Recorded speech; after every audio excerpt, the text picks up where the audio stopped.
सदाबहार सच्ची कहानियों पर आप सभी का स्वागत है। सुबह के 8 बजे थे। मैं अपनी 8 साल की बेटी खुशबू को स्कूल के लिए तैयार करने में लगी थी और मेरा शौहर फैज़ान भी ड्यूटी के लिए तैयार हो रहा था। ड्यूटी जाते समय फैज़ान खुशबू को साथ लेकर आता और उसे स्कूल छोड़ते हुए अपनी ड्यूटी पर चला जाता। फैज़ान बाथरूम से फारिग होकर नाश्ते के टेबल पर बैठा, तब तक मैंने खुशबू को स्कूल के लिए तैयार कर चुकी थी। मैंने खुशबू का टिफ़िन तैयार कर उसके स्कूल बैग में रख दिया। इसी बीच फैज़ान भी सुबह के नाश्ते के लिए टेबल पर बैठ चुका था। मैंने फैज़ान का नाश्ता लाकर उसके सामने रख दिया। तभी फैज़ान ने मेरा हाथ पकड़ा और बोला, फ़ातिमा, इस्लाम तो 4 शादी की इजाज़त देता है। मैं तो बस एक और शादी करना चाहता हूँ। तुम और सगुफ्ता साथ ना रहना चाहो तो वो जामिया नगर वाले फ्लैट पर रह लेगी और तुम यहीं जामिया नगर में रहना। फैज़ान की बातों को सुनकर मैंने गुस्से में फैज़ान के हाथ से अपना हाथ छुड़ाया और बोली, फैज़ान, आज तुम्हारे पास पैसा आ गया है तो तुम दो क्यों? तुम चाहो तो 10 शादी करो, लेकिन उससे पहले मुझे तुमसे तलाक चाहिए। मैं तुम्हारे जैसे घटिया आदमी के साथ नहीं रह सकती। उस चुड़ैल से शादी कर ये मकान भी तुम उसी को दे दो। मैं अपनी बच्ची को लेकर अलीगढ़ चली जाऊंगी। फैज़ान ने कहा, जिसे तुम चुड़ैल कह रही हो मत भूलो कि वह तुम्हारी सगी बहन है। मैंने कहा, सगी बहन होकर सगुफ्ता ने मेरी हंसती खेलती ज़िंदगी में आग लगा दी। ऐसे तो कोई दुश्मन भी नहीं करता। मेरी इस बात पर फैज़ान कुछ न बोला और खुशबू को लेकर फ्लैट से बाहर निकल गया। फैज़ान के जाने के बाद मैंने फ्लैट का दरवाज़ा अंदर से बंद किया और फूट फूट कर रोने लगी और अपनी किस्मत को कोसने लगी। जिस लड़की से फैज़ान शादी करने को बेताब था वह सगुफ्ता मेरी सगी बहन थी। 2 साल पहले मैं प्रेग्नेंट थी और मेरी प्रेगनेंसी का 7वां महीना शुरू हुआ तो मैंने अपनी छोटी बहन सगुफ्ता को अलीगढ़ से दिल्ली बुला लिया। मेरे पेट में जो बच्चा था वह मुझे काफ़ी दर्द हो रहा था, इसलिए फैज़ान ने मुझे नज़दीक के नर्सिंग होम में एडमिट करवा दिया। फैज़ान ड्यूटी पर होता तो हॉस्पिटल में सगुफ्ता मेरी देखभाल करती और दोपहर बाद सगुफ्ता मेरी बेटी खुशबू को लाने उसके स्कूल चली जाती। शाम को फैज़ान मेरे पास आता और देर रात को वह भी घर चला जाता। कुछ समय बाद मैंने बच्चे को जन्म दिया, लेकिन वह पैदा होने के 3 दिन बाद ही मर गया। मैं हॉस्पिटल से घर आ गई और कई दिनों तक अपने बच्चे को खो देने की वजह से डिप्रेशन में रही। इस बीच मेरे ही घर में मेरे शौहर और मेरी बहन के बीच इश्क की खिचड़ी पक रही थी, लेकिन मुझे इस बात की भनक भी नहीं लगी। सगुप्ता मेरी बेटी खुशबू के साथ एक कमरे में सोती और फैज़ान मेरे साथ दूसरे कमरे में सोता था। एक रात मेरी आंख खुली तो मैंने पाया कि फैज़ान मेरे बेड पर नहीं था।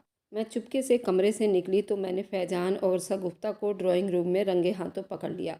उस रात के बाद सब कुछ बदल गया। अगली सुबह की सगुफ्ता अलीगढ़ के लिए निकल गई और फैज़ान ने मेरे पैरों पर गिरकर मुझसे माफ़ी मांग ली। मैं भी दोनों की गलती समझकर उस रात की बात को भूल गई। लेकिन इसी साल मार्च में सगुफ्ता दिल्ली आई और उसने जामिया कॉलेज में एडमिशन ले लिया। मैं समझ गई थी सगुफ्ता को जामिया में एडमिशन दिलाने के पीछे दोनों की मिली भगत थी। शुरू में तो फैज़ान ने मुझे भरोसा दिलवाया कि उसका सगुफ्ता के साथ अब कोई रिश्ता नहीं है, लेकिन जल्द ही मैंने दोनों की प्लानिंग को अच्छी तरह समझ गई। फैज़ान ने जामिया कॉलेज के पास ही सगुफ्ता को फ्लैट खरीद कर दे दिया और वह फैज़ान की रखेल बनकर रहने लगी। मैंने अपने घर वालों से बात की तो मेरी माँ ने कहा कि फ़ातिमा, दोनों बहनें एक ही शौहर के साथ रहो तो इसमें गलत क्या है। मम्मी की इस घटिया सोच की वजह से ही मुझे अपने मायके वालों से नफ़रत हो गई थी। मेरे अब्बू दुबई में काम करते थे। वे अपनी छोटी बेटी सगुफ्ता की शादी के लिए पैसा इकट्ठे करने में लगे थे, लेकिन जब उन्हें मैंने सगुफ्ता की करतूतों के बारे में बताया तो वे बहुत दुखी हुए और उन्होंने अपने दामाद फैज़ान को समझाने की कोशिश की, लेकिन अब्बू की बातों का फैज़ान पर कोई असर नहीं हुआ। सगुफ्ता ने तो साफ साफ कह दिया कि वो फैज़ान के अलावा कहीं और शादी नहीं करेगी। अब्बू ने जब देखा कि सगुफ्ता और फैज़ान किसी भी कीमत पर एक दूसरे से अलग नहीं हो सकते, तब उन्होंने मुझसे कहा कि फ़ातिमा, तुम अलीगढ़ चली जाओ। सगुफ्ता की शादी के लिए मैंने जो रकम रखी हुई है उससे अलीगढ़ मार्केट में मैं एक शॉप खरीद देता हूँ। तुमने ब्यूटी पार्लर का कोर्स किया हुआ है और ब्यूटी पार्लर खोलकर अपनी शॉप चलाओ और अलीगढ़ में ही रहकर अपनी बेटी को पढ़ाओ। मैं अपने बेड पर पड़ी यही सोच रही थी। घड़ी पर जब नज़र पड़ी तो खुशबू को स्कूल से लाने का समय हो गया था। मैंने फ्लैट को लॉक किया और खुशबू के स्कूल पहुंच गई। मैंने खुशबू को साथ लिया और घर आ गई। खुशबू को दोपहर का खाना खिलाकर मैंने भी खाना खाया और खुशबू के सो जाने के बाद हमेशा की तरह मैंने खुशबू का टिफ़िन चेक किया तो टिफ़िन खाली था। ये देखकर मुझे हैरानी हुई, क्योंकि मैं उसके टिफ़िन में हमेशा सूजी के हलवे के साथ 2 पराठे रखा करती थी और खुशबू एक पराठा बचाकर घर ले आती। लेकिन आज टिफ़िन खाली देखकर मुझे लगा कि सुबह फैजान से हुई मेरी लड़ाई की वजह से शायद खुशबू ने नाश्ता पूरा नहीं किया और स्कूल में जब उसे भूख लगी उसने पूरा टिफ़िन खाली कर दिया। दोपहर 2 बजे जब खुशबू उठी तो मैंने उसे स्कूल का होमवर्क करने के लिए बोल दिया। खुशबू ने अपनी नोटबुक निकाली और मुझे दिखाती हुई बोली, मम्मी आज मेरी क्लास में शगुफ्ता खाला पढ़ाने के लिए आई थी और उन्होंने मेरे साथ लंच भी किया। वे बहुत अच्छी हैं, मुझसे बहुत प्यार करती हैं और देखो ना, उन्होंने आज मुझे ज़्यादा होमवर्क भी नहीं दिया। खुशबू के मुंह से ये बात सुनकर मेरे पैरों तले से ज़मीन खिसक गई। जिस चुड़ैल से मैं पीछा छुड़ाना चाहती थी वह तो अब मेरी बेटी के स्कूल तक पहुंच चुकी थी। मासूम बच्ची को क्या मालूम कि उसकी खाला ने ही उसकी माँ की ज़िंदगी को जहन्नुम बना कर रखा था। मैंने तय किया कि मैं खुशबू का स्कूल चेंज कर उसका एडमिशन नज़दीक के किसी दूसरे स्कूल में करवा दूंगी। रात को फैजान घर नहीं आया। उसने कॉल कर बताया कि उसे ऑफिस की किसी ज़रूरी काम से चंडीगढ़ जाना है, लेकिन मैं समझ गई कि आज की रात वह शगुफ्ता के साथ ही बिताएगा। अगली सुबह मैं खुशबू को लेकर उसके स्कूल पहुंची और सीधे प्रिंसिपल के ऑफिस में दाखिल हो गई। मैंने प्रिंसिपल से कहा, मुझे अपनी बेटी को अब इस स्कूल में नहीं पढ़ाना, इसलिए मुझे खुशबू की टीसी दे दीजिए ताकि मैं इसका दाखिला किसी और स्कूल में करवा सकूं। प्रिंसिपल ने कहा, अगले महीने खुशबू के एग्ज़ाम हैं। अगर इस वक्त आप उसे कहीं और ले जाएंगी तो उसका एग्ज़ाम छूट जाएगा और वह नए स्कूल के सिलेबस को कवर भी नहीं कर पाएगी। बच्ची के लिए ये ठीक नहीं रहेगा। आप 2 महीने रुक जाइए, फिर आपको जिस स्कूल में बच्ची को ले जाना हो ले जाइए। वैसे आपको इस स्कूल से कोई शिकायत है तो मुझे बताइए, मैं आपकी उस शिकायत को दूर कर दूंगी। मैंने कहा, मुझे आपके स्कूल में कोई शिकायत नहीं है, लेकिन कल जो नई टीचर मेरी बेटी की क्लास में पढ़ाने के लिए आई थी, मुझे उस टीचर से दिक्कत है। अगर वो मेरी बेटी के क्लास में ना आए तो मैं अपनी बेटी को कहीं और नहीं ले जाऊंगी। प्रिंसिपल ने कहा, शगुफ्ता नाम की एक नई टीचर तो कल ही ज्वाइन हुई है। क्या कल उसने आपकी बेटी के साथ बुरा बर्ताव किया? मैंने कहा, नहीं, उसने मेरी बेटी के साथ कोई बुरा बर्ताव नहीं किया, लेकिन मैं नहीं चाहती कि वो मेरी बेटी के क्लास में आए। प्रिंसिपल ने कहा, देखिए, आप खुद ही तो कह रही हैं कि शगुफ्ता ने कोई बुरा बर्ताव नहीं किया, तो फिर आपको उससे क्या इशू है? मैंने कहा, ये पर्सनल इशू है जो मैं आपको नहीं बता सकती। बस मैं इतना चाहती हूँ कि वो मेरी बेटी से दूर रहे। इतना कहकर मैंने अपनी बेटी का हाथ पकड़ा और प्रिंसिपल के ऑफिस से बाहर निकल आई। खुशबू को उसकी क्लास तक छोड़ने के बाद जैसे ही मैं स्कूल से निकलने के लिए मुड़ी, सामने ही मुझे शगुफ्ता नज़र आ गई। मैंने शगुफ्ता को देखा और मेरा गुस्सा 7वें आसमान पर पहुंच गया। मैं उसके नज़दीक आई और चिल्लाती हुई बोली, शगुफ्ता, अगर तुम फिर कभी मेरी बेटी के करीब आई तो मुझसे बुरा कोई नहीं होगा, समझी? मैं शगुफ्ता पर इतने ज़ोर से चिल्लाई कि प्रिंसिपल अपने ऑफिस से बाहर निकल आई और मेरे नज़दीक आकर बोली, शगुफ्ता से आपका जो भी पर्सनल इशू हो उसके लिए मेरे स्कूल में चिल्लाने की ज़रूरत नहीं है। तुम भी एक औरत हो, क्या तुम्हें दिखाई नहीं देता शगुफ्ता इस वक्त प्रेग्नेंट है और प्रेग्नेंट औरत पर इस तरह चिल्लाना ठीक नहीं होता। मेरी नज़र अब शगुफ्ता के पेट पर गई तो मुझे पता चला कि उसके पेट में 3 या 4 महीने का बच्चा पल रहा है। ये देखकर मेरा दिमाग और ख़राब हो गया और मैं स्कूल से अपने फ्लैट पर चली आई। मेरे घर आने के आधे घंटे के बाद ही फैजान भी फ्लैट पर आ गया और बोला, फातिमा, कुछ हो तो दो, मैंने अभी तक नाश्ता भी नहीं किया। मैंने कहा, शगुफ्ता ने नाश्ता नहीं बनाया था क्या? फैजान ने कहा, फातिमा, मैं ऑफिस के काम से चंडीगढ़ गया था और वहाँ से सीधे तुम्हारे पास आ रहा हूँ। मैंने कहा, झूठ मत बोलो फैजान, मैं सब जानती हूँ। ये बताओ कि जब तुम इतना कमा ही रहे हो, तुमने अपनी लाडली बीबी शगुफ्ता को स्कूल में जॉब के लिए क्यों भेज दिया? प्रेगनेंसी के समय तो उसे आराम करना चाहिए और कल तो मुझे शगुफ्ता से शादी करने की इजाज़त मांग रहे थे। बिना शादी किए ही तुमने उसे प्रेग्नेंट कर दिया और उस औरत को जॉब करने के लिए मेरे ही बेटी का स्कूल मिला था। वैसे शगुफ्ता को सुबह का नाश्ता बनाने की आदत तो नहीं थी। मेरी बेटी का लंच कल साफ़ कर गई थी। फैजान ने मेरी ओर देखा और सर पर हाथ रखकर बैठ गया। मैं भी गुस्से में थी, इसलिए मैंने भी फैजान को खाने के लिए कुछ न दिया और अपने काम में लग गई। मुझे कपड़े धोने थे। मैंने घर के सारे गंदे कपड़े निकाल कर बाथरूम में रख दिए। फैजान के गंदे कपड़ों को देखकर मुझे फिर से गुस्सा आ गया, तो मैंने उसके सारे कपड़े इकट्ठे किए और फैजान के सामने लाकर पटक दिए। मैंने कहा, तुम्हारी बीबी अब अकेली मैं ही तो नहीं हूँ ना, इन कपड़ों को शगुफ्ता के पास ले जाकर धुलवा लेना। अब मैं तुम्हारे गंदे कपड़े नहीं धोऊंगी। इतना कहकर मैं कपड़े धोने बाथरूम में चली गई। अपने और खुशबू के कपड़े धो लेने के बाद मुझे फैजान पर दया आ गई और मैं उसके गंदे कपड़े लेने कमरे में आई तो मैंने देखा कि फैजान वहाँ नहीं था। वह अपने गंदे कपड़ों को लेकर जा चुका था। घर के काम में फुर्सत मिली तब तक शाम हो चुकी थी। मैंने फैजान को कॉल किया और बोली, रात का खाना वहीं खाओगे या मैं बना दूँ? फैजान ने कहा, सगुफ्ता, कपड़े धो सकती है तो खाना भी तो बना सकती है। फैजान की ये बात सुनकर मेरा गुस्सा फिर से चढ़ गया, लेकिन मैंने अपने गुस्से को फैजान पर जाहिर नहीं किया और फ़ोन काट दिया। अगले कुछ दिनों तक फैजान घर नहीं आया। मुझे फैजान की कोई ज़रूरत भी नहीं थी, लेकिन मेरी छोटी सी बेटी को अपने पापा की आदत थी, इसलिए वह बार बार अपने अब्बू को लेकर मुझसे सवाल करती थी और मैं हर बार उससे कहती थी, तुम्हारे अब्बू बिजनेस के सिलसिले में बाहर गए हैं, जल्द वापस आ जाएंगे। फैजान को भी मेरी कोई ज़रूरत नहीं थी। उसे जब भी खुशबू की याद आती मुझे कॉल कर खुशबू से बात करवाने के लिए कहता। जब सगुप्ता छोटी थी तब उसे मेरे हाथों से बने हुए पराठे बहुत पसंद थे।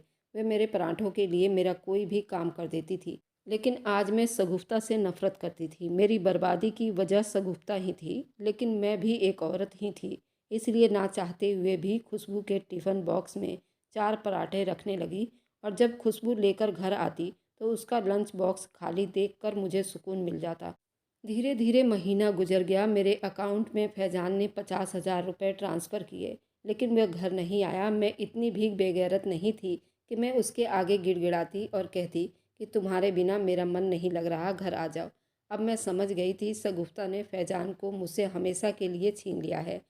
शाम को मेरे अब्बू का दुबई से फ़ोन आया तो वो बोले, फ़ातिमा, कल दुबई से मेरी फ़्लाइट है, मैं दिल्ली एयरपोर्ट पर उतरूँगा और एयरपोर्ट से सीधा तुम्हारे पास जाकिर नगर आ जाऊँगा। तुम्हारे लिए मैंने कुछ अच्छा सोचा हुआ है, आकर बताऊँगा। अब्बू का फ़ोन कटने के बाद मैं परेशान हो गई, क्योंकि अब्बू मुझे अलीगढ़ ले जाना चाहते थे, लेकिन मैं जाकिर नगर छोड़कर अलीगढ़ नहीं जाना चाहती थी। यहाँ से अलीगढ़ जाने से मेरी बेटी का स्कूल छूट जाता, साथ ही फैजान भी मुझसे हमेशा के लिए दूर हो जाता और मेरे अलीगढ़ चले जाने के बाद फैजान की तरह जाकिर नगर इस फ्लैट पर भी सगुफ्ता कब्जा हो जाता।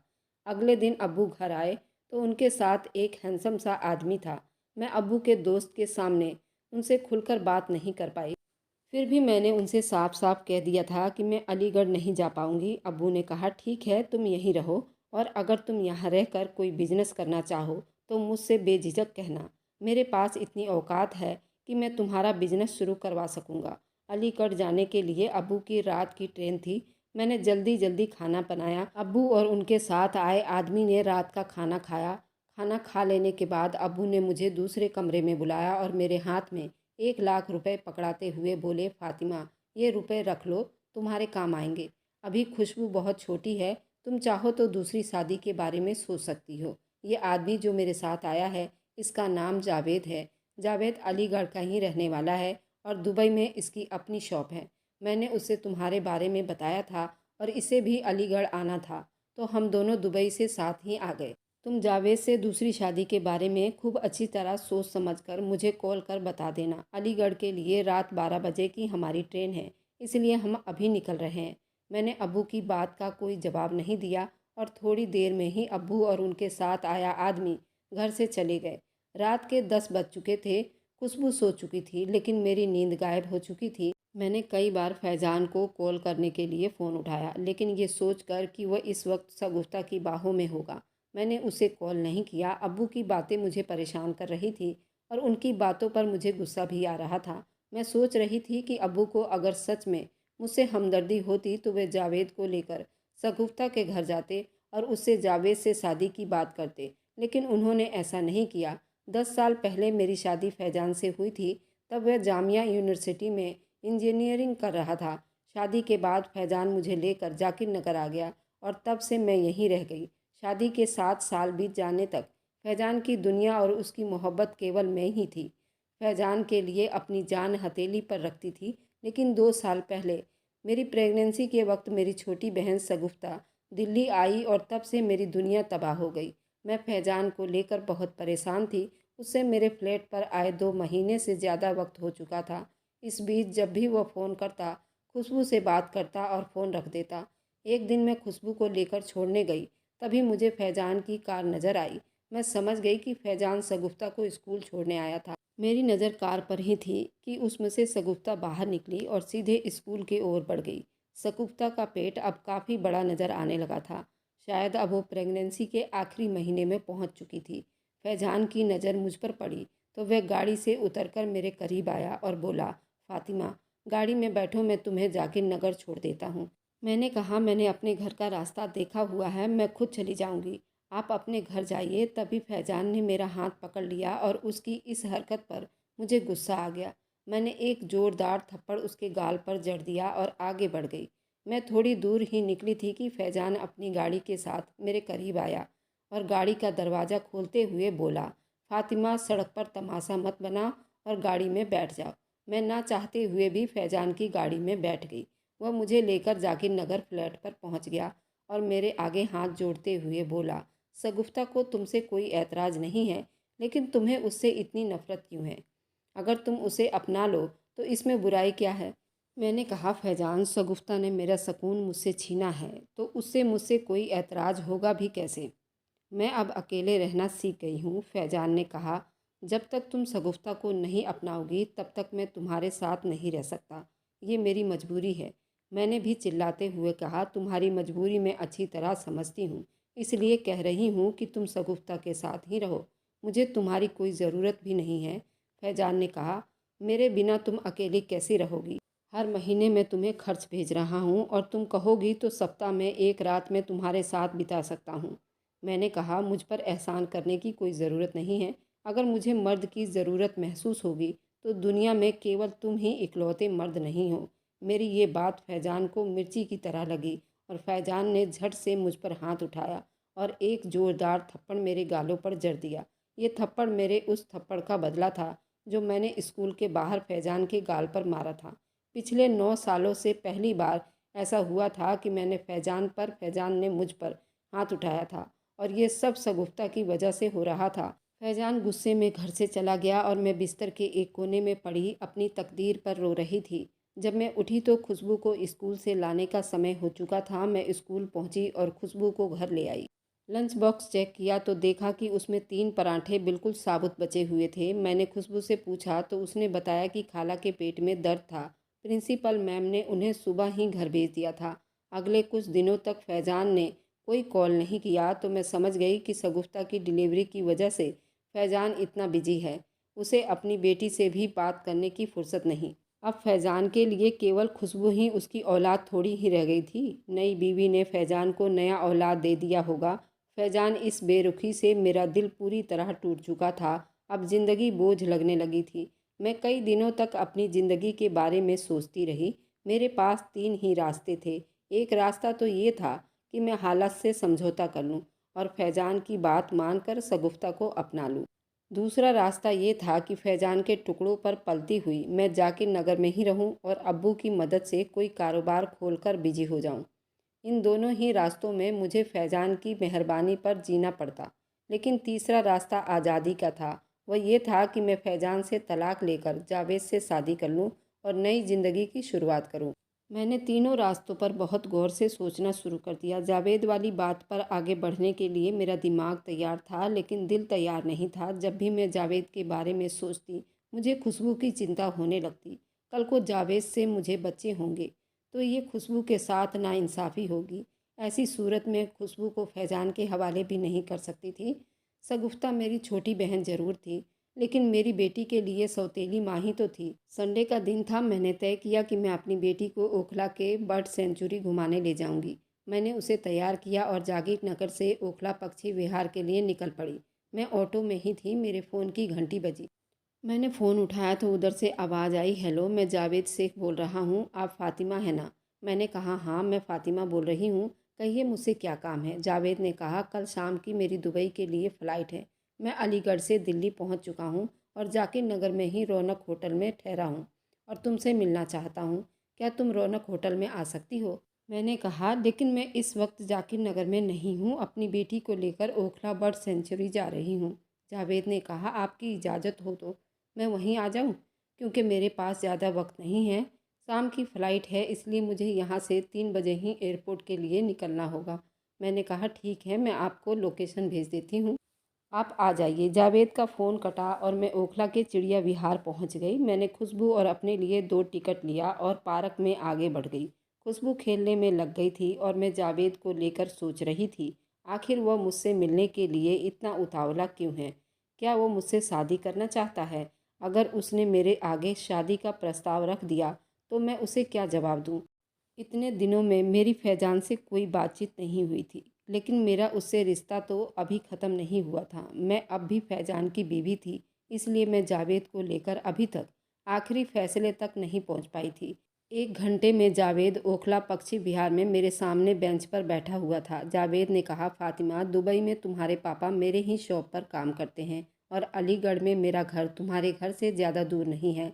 मैंने तुम्हारे अब्बू को कहा था कि मेरे लिए कोई अच्छी लड़की ढूंढे, तो उन्होंने मुझे तुमसे मिलवा दिया। मैं उस वक्त तुमसे कुछ कह ना पाया था, लेकिन अब कह रहा हूँ कि क्या तुम मुझसे शादी करोगी? मैंने कहा, क्या मैं आपसे कुछ पर्सनल सवाल कर सकती हूँ? जावेद ने कहा, जी, आप बिल्कुल पूछ सकती हैं। मैंने कहा, आप इतने अमीर आदमी हैं, आपको शादी के लिए तो एक से एक कुंवारी लड़कियाँ मिल जाएंगी, फिर आप मुझसे शादी क्यों करना चाहते हैं? मेरी तो 8 साल की बेटी है।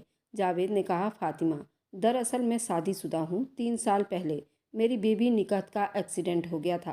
तब से वो हॉस्पिटल में आईसीयू में एडमिट है। गर्दन से नीचे तक उसका पूरा शरीर पैरालाइज है। 5 साल पहले हमारी शादी हुई थी और जिस वक्त उसका एक्सीडेंट हुआ उस वक्त वो प्रेग्नेंट थी। एक्सीडेंट की वजह से उसका बच्चा पेट में ही मर गया था और तब से मेरी बीवी भी बिस्तर पर पड़ी है।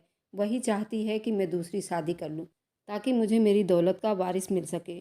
तुमने बिल्कुल सही कहा है कि मुझे कुंवारी लड़कियां मिल जाएंगी, लेकिन वह मेरी दौलत के लालच में मुझसे शादी करेंगी।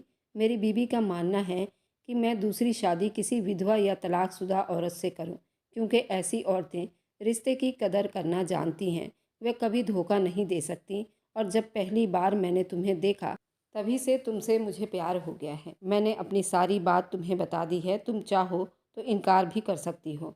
तुम्हारे मना करने के बाद ही मैं कहीं और भी बात नहीं करूँगा। मैं जावेद की बात का जवाब हाँ में देने की स्थिति में तो नहीं थी और जावेद के इस प्रपोज को मैं फ़िलहाल ठुकरा भी नहीं सकती थी। इसलिए मैंने कहा, आपका नंबर मेरे पास आ गया है, मैं कुछ दिनों में आपको बता दूंगी।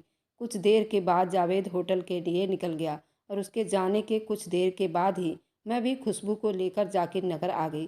शगुफ्ता के लड़का हुआ था, ये बात मुझे मेरी मम्मी ने बताई थी और उसने मेरे व्हाट्सएप पर शगुफ्ता के बेटे की तस्वीर भेजी। लड़का बहुत सुंदर था। अब मुझे यकीन हो गया था कि बेटा हो जाने के बाद फैजान मुझे पूरी तरह भूल जाएगा। शगुफ्ता के बेटे हुए 1 महीना बीत चुके थे और फैजान जाकिर नगर का रास्ता भूल चुका था। शगुफ्ता के बेटे की तस्वीर देखने के बाद मैं कई दिनों तक परेशान रही। फिर एक दिन मैंने हिम्मत की और फैजान को कॉल कर उसे तलाक के लिए बोल दिया। फैजान ने कहा, तुम तलाक क्यों मांग रही हो? मैंने कहा, तुम्हारा घर बस चुका है, नए परिवार के साथ तुम खुश हो, तो फिर मैं क्यों दुखी रहूं? मुझे भी खुश होने का हक है। तुम मुझे तलाक दो ताकि मैं भी अपना नया परिवार बना सकूं। फैजान ने मेरी ये बात सुनी तो बेचैन हो उठा और बोला, मैं 1 घंटे में तुम्हारे पास आ रहा हूँ। 1 घंटे से पहले ही फैजान मेरे फ्लैट पर था। उसने मेरे हाथों को पकड़ा और बोला, फातिमा, मैं तुमसे बहुत प्यार करता हूँ और वादा करता हूँ कि कुछ दिनों के बाद मैं तुम्हें समय देने लगूंगा। तुम तलाक की बात अपने दिमाग से निकाल दो। मैंने फैजान के हाथों से अपना हाथ छुड़ाया और बोली, तुम कितना झूठ बोलने लगे हो फैजान। 2 साल पहले तक ही तुम मुझसे बहुत प्यार करते थे, लेकिन जब से शगुफ्ता तुम्हारी ज़िंदगी में आई तुम उससे प्यार करने लगे और आज भी तुम शगुफ्ता से ही प्यार करते हो। फैजान ने कहा, शगुफ्ता का बेटा हो जाने तक मैं उससे बहुत प्यार करता था, लेकिन अब नहीं। मुझे एहसास हो गया है कि शगुफ्ता मेरी गलती थी। मैंने कहा, तुम मुझे तलाक नहीं देना चाहते, इसलिए तुम मुझे खुश करने के लिए ऐसी बातें कर रहे हो, लेकिन अब मैं इतनी भोली नहीं हूँ फैजान कि तुम फिर मुझे बेवकूफ़ बना सको। फैजान ने मेरे सर पर हाथ रखा और बोला, मैंने आज तक तुम्हारे सर पर हाथ रख कर कभी झूठ नहीं बोला। फातिमा, मैं सच कह रहा हूँ कि शगुफ्ता मेरी गलती है। मैंने कहा, तुम ये बात तब कह रहे हो जब शगुफ्ता ने तुम्हारे खूबसूरत बेटे को जन्म दिया। फैजान ने कहा, शगुफ्ता का बेटा मेरा नहीं है। फैजान की बात सुनकर मेरे पैरों तले से ज़मीन खिसक गई। मैंने कहा, तुम ये बात दावे के साथ कैसे कह सकते हो? फैजान ने कहा, शगुफ्ता की डिलीवरी के समय मैंने उसे जिस प्राइवेट हॉस्पिटल में एडमिट करवाया था उस हॉस्पिटल का मालिक मेरा गहरा दोस्त है। उसने बच्चे का डीएनए सैंपल लिया था और कुछ दिन पहले उसने मुझे बताया कि शगुफ्ता का बेटा मेरी औलाद नहीं है। मुझे अपने दोस्त की बात पर यकीन नहीं हुआ, तो मैंने शगुफ्ता से नज़र बचाकर खुद से बच्चे का डीएनए सैंपल लिया और शुभम लैब में चेक करवाया, तो वहाँ पर भी रिजल्ट वही था। फैज़ान की बात सुनकर मैं बेहद हैरान थी। मुझे फैज़ान की बात पर अब भी यकीन नहीं था, लेकिन मैं जानती थी कि कोई भी बाप अपनी औलाद के बारे में ऐसा नहीं बोल सकता। मैंने कहा, क्या तुमने शगुफ्ता से इस बारे में बात करने की कोशिश की? फैज़ान ने कहा, नहीं, क्योंकि अभी उसका बच्चा सिर्फ 1 महीने का ही हुआ है और वह भी अभी बेड रेस्ट पर है, इसलिए मैंने इस बारे में उससे कोई बात नहीं की। मैंने फैज़ान से पूछा, शगुफ्ता दिल्ली कब आई थी? फैज़ान ने कहा, शगुफ्ता 20 मार्च को दिल्ली आई थी और 10 नवंबर को उसकी डिलीवरी हुई, यानी कि दिल्ली आने के 8 महीने से भी कम समय में वह माँ बन गई। मैंने कहा, इसका मतलब ये हुआ कि जब शगुफ्ता जामिया यूनिवर्सिटी में एडमिशन के लिए आई, 20 मार्च को दिल्ली आई, तब वो 1 महीने की प्रेग्नेंट थी, यानी कि शगुफ्ता अलीगढ़ में ही प्रेग्नेंट हुई और जब उसे पता चला कि वो प्रेग्नेंट है तब वो तुम्हारे पास आ गई। फैज़ान ने कहा, अब तुम ही रास्ता निकालो फ़ातिमा। मैंने कहा, तुम कुछ दिनों के लिए मेरे फ्लैट पर रहो और शगुफ्ता से कह दो कि तुम्हें किसी ज़रूरी काम से कुछ दिनों के लिए दिल्ली से बाहर जाना है। इस बीच में शगुफ्ता के पास रहूँगी और उससे सच निकलवा लूँगी। मैंने खुशबू को साथ लिया और शगुफ्ता के पास जामिया नगर चली आई। मुझे अपने घर पर देखकर वह बहुत खुश हुई और बोली, बाजी, मुझे यकीन था कि तुम ज़रूर आओगी। बहुत दिनों से तुम्हारे हाथ का पराठा मिस कर रही थी। मैंने कहा, फैज़ान ने मुझे कॉल किया था कि उसे कुछ दिनों के लिए बाहर जाना है, तो मैं तुम्हारे पास आ गई। अब जब तक वो फैज़ान तुम्हारे पास नहीं आ जाता, मैं तुम्हारे पास ही रहूँगी। शगुफ्ता ने मेरे हाथों को पकड़ा और चूमते हुए बोली, बाजी, तुम कितनी अच्छी हो। रात को मैंने पराठे बनाए और शगुफ्ता के साथ ही खाने खाने बैठ गई। मैंने कहा, तुम्हारा बेटा फैज़ान पर बिल्कुल नहीं गया। शगुफ्ता ने झट से जवाब दिया, मेरा बेटा मुझ पर गया है बाजी, और गौर से देखो, उसकी आंखें तो फैज़ान से बिल्कुल मिलती है। मैंने बच्चे को गोद में उठाया और बोली, नहीं, उसकी आंखें भी फैज़ान से नहीं मिलती। शगुफ्ता ने खाना छोड़ दिया और हाथ धोकर मेरे गोद से अपने बच्चे को लेकर उसे दूध पिलाने लगी और बोली, फैज़ान को भी ऐसा ही लगता है कि उसका बेटा उस पर नहीं गया, लेकिन ये ज़रूरी तो नहीं है कि बेटा अपने बाप की कार्बन कॉपी हो। मैंने कहा, जब तुम दिल्ली आई थी तब तुम 1.5 महीने की प्रेग्नेंट थी, इसलिए मैं जानती हूँ कि ये बच्चा फैज़ान का नहीं है। मेरी ये बात सुनकर शगुफ्ता के चेहरे का रंग अचानक गायब हो गया। उसने अपने बच्चे को बिस्तर पर रखा और मेरे पैरों पर गिरकर रोने लगी। मैंने शगुफ्ता के कंधों को पकड़कर ऊपर उठाया और उसके आंसुओं को पोंछते हुए बोली, अब तुम मुझे सच सच बताओ कि इस बच्चे का बाप कौन है। मैं ये बात फैज़ान को नहीं बताऊंगी, शगुफ्ता ने कहा। दुबई में अबू जिस शॉप पर काम करते हैं उसका मालिक जावेद है। जनवरी में अलीगढ़ आया था। अब्बू ने उसके हाथों घर के लिए कुछ ज़रूरी सामान भिजवाया था और अब्बू ने मुझे फ़ोन करके कहा कि मैं जावेद के घर जाकर वह सामान रिसीव कर लूँ। अब्बू ने मुझे जावेद का फ़ोन नंबर दिया और मैं अब्बू का भेजा हुआ सामान जावेद के यहाँ लेने उसके घर पहुँच गई। वह बहुत हैंडसम आदमी था और घर में बिल्कुल अकेला था। मैं उस दिन जावेद के हाथों से सामान लेकर आ गई और उसी दिन से जावेद से फ़ोन पर बात होने लगी। 1 हफ्ते की बातचीत के बाद ही मुझे उसने बताया कि वह जल्द दुबई जाने वाला है, तो मैं उसके घर पहुंच गई और उसके दुबई जाने वाले दिन तक मैं लगातार उसके घर पर जाती रही। जावेद के दुबई चले जाने के 1 महीने के बाद मुझे पता चला कि मैं प्रेग्नेंट हो चुकी हूँ, तो मैं घबरा गई। मैंने जावेद से संपर्क करने की कोशिश की, लेकिन जावेद का दुबई वाला फ़ोन नंबर मेरे पास नहीं था और जावेद ने दुबई से मुझे कॉल करने की कोशिश भी नहीं की। मैं घबरा गई और मेरे पास दिल्ली आने के अलावा और कोई रास्ता भी नहीं बचा। मैंने सोचा कि फैज़ान तो मुझ पर पहले से ही मरता है। दिल्ली पहुंचकर फैज़ान को फिर से अपनी मोहब्बत के जाल में फंसाऊंगी और इस तरह मुझे एक शौहर और मेरे पेट में पल रहे बच्चे को एक बाप मिल जाएगा। शगुफ्ता की बात सुनकर मैंने गहरी सांस ली और बोली, अगर जावेद तुम्हें अपना ले तो क्या तुम उससे शादी करोगी?